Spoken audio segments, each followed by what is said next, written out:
Hello guys, welcome back to my channel. Welcome back to one more recipe. ఈ రోజైతే ఇప్పుడైతే weather చాలా చల్లగా ఉంటుంది కదా, అప్పుడప్పుడు వర్షం కూడా పడుతుంది.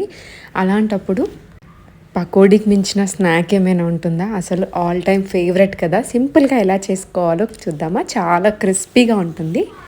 ముందుగా దీనికోసం అయితే 4 మీడియం సైజ్ ఆనియన్స్ని వీలైనంత సన్నగా కట్ చేసుకోవాలి.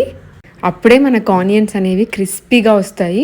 ఇక్కడ చూసారు కదా, ఆనియన్స్ని మనం మిక్సింగ్ బౌల్లోకి వేసుకున్న తర్వాత వాటిని మంచిగా మనం ఇలా గట్టిగా ప్రెస్ చేయాలి. అలా ఆనియన్స్లో ఉన్న మనకు వాటర్ అంతా కూడా రిలీజ్ అయ్యేంత వరకు అయితే మనం మ్యాష్ చేసుకోవాలి. ఎప్పుడైనా సరే పకోడీలోకి వాటర్ వేయకుండా ఇలా ఆనియన్స్ నుంచి వచ్చిన వాటర్ తోటే మనకి సరిపోతుంది. ఇప్పుడు చూసారు కదా, దీంట్లోకి చిటికెడు పసుపు, రుచికి సరిపడా ఉప్పు, రుచికి సరిపడా కారం. నేను ఇక్కడ 1.5 టేబుల్ స్పూన్ వరకు కారం తీసుకున్నాను. అలాగే కొద్దిగా వాము, 1.5 టేబుల్ స్పూన్ వరకు జీలకర్ర, అలాగే 2 టేబుల్ స్పూన్ల వరకు అయితే నేను శనగపిండి తీసుకున్నాను. అలాగే 1 టేబుల్ స్పూన్ బియ్యపిండి తీసుకున్నాను. చాలామంది శనగపిండి తినని వాళ్ళు శనగపిండి క్వాంటిటీ తగ్గించుకొని బియ్యపిండి ఎక్కువ వేసుకోవచ్చు. అలాగే లాస్ట్గా ఆయిల్ వేసుకున్న తర్వాత కరివేపాకు, కొద్దిగా అల్లం వెల్లుల్లి పేస్ట్. ఇప్పుడు వీటిని అన్నిటిని బాగా మనమైతే మిక్స్ చేసుకోవాలి. ఒక్క చుక్క వాటర్ అనేది ఏదీ లేకుండా మనం బాగా ఇలా మిక్స్ చేసుకుంటే మనకి దాంట్లో నుండే వాటర్ రిలీజ్ అయిపోతుంది, సరిపోతుంది. ఇంకా మనం ఎక్స్ట్రా వాటర్ యాడ్ చేయాల్సిన అవసరం ఏమీ లేదు. మనకు క్రిస్పీగా కావాలంటే మాత్రం వాటర్ యాడ్ చేయాల్సిన అవసరం లేదు మెత్తగా కావాలి కొంచెము అనుకుంటే మాత్రం వాటర్ యాడ్ చేసుకుని పిండి క్వాంటిటీ అనేది కొంచెం ఎక్కువగా పెంచుకోవచ్చు.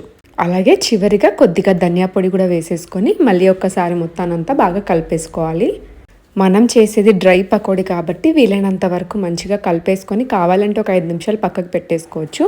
ఈలోపైతే డీప్ ఫ్రైకి ఆయిల్ పెట్టేసుకొని బాగా వేడైన ఆయిల్లో పకోడీలాగా వేసేసుకోవాలి. ఎక్కువ వరకు పకోడీలు వేసిన తర్వాత సిమ్ టు మీడియమే పెట్టుకోవాలి. హైలో పెట్టుకుంటే మనకి పైనకు మాడిపోయి లోపలంతా కూడా ఇంకా మెత్తగానే ఉంటుంది. పెద్దగా వేసుకోకుండా ఇలా వీలైనంత వరకు కొద్దిగా పకోడీలాగైతే వేసుకోవాలి. అప్పుడే క్రిస్పీగా మనకు వస్తాయి. చూసారు కదా, ఇప్పుడు లాస్ట్లో ఇలా గోల్డెన్ బ్రౌన్ వచ్చేంత వరకు వీటిని అయితే మనం ఫ్రై చేసుకోవాలి. ఆయిల్ బాగా వేడైతే మనకు ఫ్రై అవ్వడానికి ఎక్కువ టైం అయితే ఏం పట్టదు. అండ్ చేసుకోవడం కూడా చాలా సింపుల్. ఈ ఆనియన్ పకోడీ అయితే ఫ్రై అయిన వాటిని తీసేసుకొని మనం మళ్ళీ నెక్స్ట్ బ్యాచ్ వేసేసుకోవడమే.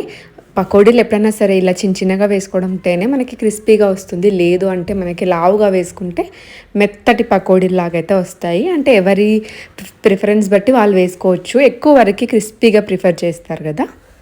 అలాగే మనం ఇంకొక బ్యాచ్ కూడా అలాగే వేసేసుకొని క్రిస్పీగా అయిన తర్వాత వీటిని కూడా తీసేసుకొని మనం సర్వ్ చేసేసుకోవచ్చు. ఎప్పుడైనా హడావిడిగా ఎక్కువ టైం లేదన్నప్పుడు ఈ టీ టైం స్నాక్ అయితే బెస్ట్. అసలు చూసారు కదా, మనకి ఇక్కడ ఆనియన్ పకోడీ అయితే రెడీ అయిపోయింది. ఇప్పుడు వీటిని సర్వ్ చేసేసుకోవచ్చు. టీ టైంలో ది బెస్ట్ ఆప్షన్ ఇది. సడన్గా ఎవరైనా వచ్చినా ఏం చేయాలని ఆలోచించాలనుకుంటే మాత్రం ఇది ఒక బెస్ట్ ఆప్షన్. అన్నీ ఇంట్లో ఉన్న వాటితోటే చాలా ఫాస్ట్గా అయిపోతుంది. దీనికి ఇంకొంచెం యాడ్ చేయాలంటే క్రిస్పీగా కరివేపాకును కూడా యాడ్ చేస్తే ఇంకా ఎక్స్ట్రా టేస్టీ అనేది ఉంటుంది. మీలో ఎంతమందికి ఆనియన్ పకోడీ ఫేవరెటో కామెంట్ చేయండి. అలాగే మీకు ఏ టైప్ ఆఫ్ ఇష్టం, అంటే మీకు మెత్తగా ఇష్టమా ఇలా క్రిస్పీగా ఇష్టమా కూడా కామెంట్స్లో మెన్షన్ చేయండి. చూసారు కదా, మన క్రిస్పీగా పకోడీలు అయితే ఎంత కరకరలాడుతూ వచ్చాయో. ఈ టేస్టీ ఆనియన్ పకోడీ అయితే మీకు నచ్చిందని అనుకుంటున్నాను.